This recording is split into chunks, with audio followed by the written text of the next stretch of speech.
months ago, I was cutting grass in my front yard. And the mailman shows up with a letter from the army.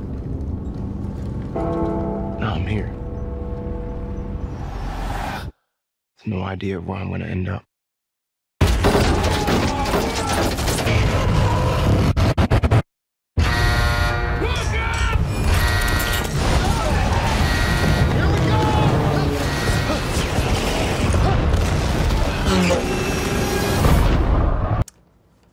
Guys, Overlord has so much for fans to dig into. Classic World War II fan meets monster film. One of the scariest parts, I think, that the theater goers are going to see is the both of you trying to survive the air attack. Can you talk about how that scene came together? Did it take a lot of takes? And how did you sustain that constant look of terror?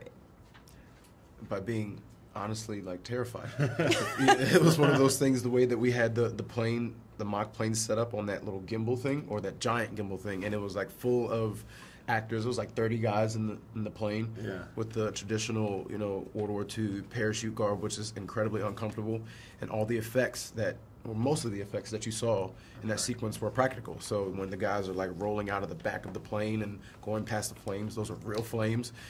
Like just it being on that tilt, I mean. Yeah, and it was like 40 feet up in the air probably, and so when it tilts, guys were flying down the fuselage. Front of the plane blows up, fire coming in it, and so when they got out of the plane, they were people down there with fire extinguishers, like putting out guys, you know. So it was kind of like scary. Okay, now that makes sense to me. You know, that'll do it. Keep me 40 feet in the air with real flames. I think that would do it. Absolutely. Now we actually meet your character. We meet Ford, and he is so seemingly numb to all of this, more so than the others. Would that be because Ford was redeployed? And did you talk to military people who had been redeployed and are perhaps desensitized? How did you achieve that? Well, we had our military advisor. His name was Freddie Joe Farnsworth. He'd done 3 tours of duty, and he was a person who understood that. And as an actor, you'll never actually understand it. You just have to try and, you know, represent it. And so talking to him was unbelievably helpful. And as a person who had been redeployed, it was important that he had been there before, and so that there was a desensitization to it that set him apart from some of the other people that were on the plane.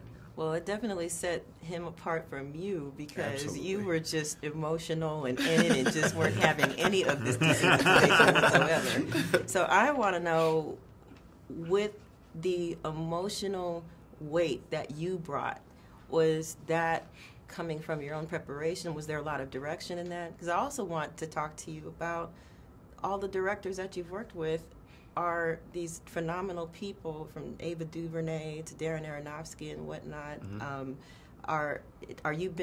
How are you benefiting from this type of amazing direction, and what are you bringing to it as an actor? I think Julius was very clear, not just with my character, but with all the characters, what he needed from the actors who are, you know, working in this big group, because all of the characters play a very specific role in this company of soldiers. And I think with Boyce specifically, Julius just wanted him to be, I guess, the purest mentally of like the guys.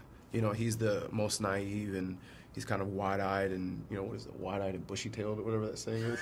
Absolutely, wide-eyed, wide-eyed, bushy-tailed. Yeah, he's just like, you know, he's inexperienced, but he's so desperately wanting to prove himself. But all the while, you know, to contrast from Ford's character, he wants to make it out of war still, you know, with his spirit and his, you know, his morals intact.